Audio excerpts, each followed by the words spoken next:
বাংলাদেশ ব্যাংকের সাবেক governor doctor Atiur Rahman, জনতা ব্যাংকের সাবেক চেয়ারম্যান ডক্টর আবুল বারকাত সহ ২৩ জনের দেশ ত্যাগের নিষেধাজ্ঞা দিয়েছে আদালত।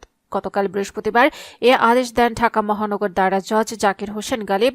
তাদের বিরুদ্ধে প্রায় ৩০০ কোটি টাকা আত্মসাতের অভিযোগ এনেছে দুর্নীতি দমন কমিশন। নিষেধাজ্ঞায় থাকা অন্যরা হলেন বাংলাদেশ ব্যাংকের সাবেক ডেপুটি গভর্নর ২ আবু হেনা মোহাম্মদ রাজি হাসান, সাবেক সহকারী পরিচালক ইসমাত আরা বেগম, সাবেক পরিচালক জামাল উদ্দিন আহমেদ, ইমদাদুল হক, নাগিবুল ইসলাম দীপু, আর এম দেবনাথ, আবু নাসের, সঙ্গীতা আহমেদ ও নীতা চন্দ্রনাথ।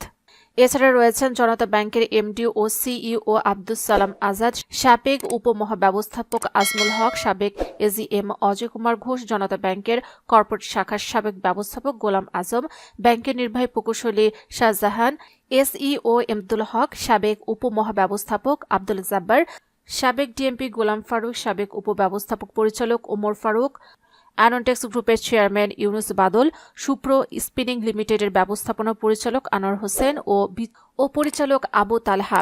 দুদকের জনসংযোগ কর্মকর্তা আখতারুল ইসলাম জানান, কমিশনের সহকারী পরিচালক মোহাম্মদ শাহজাহান মিরাজ এই আবেদন করেন। শুনানি শেষে আদালত আবেদনটি মঞ্জুর করেন।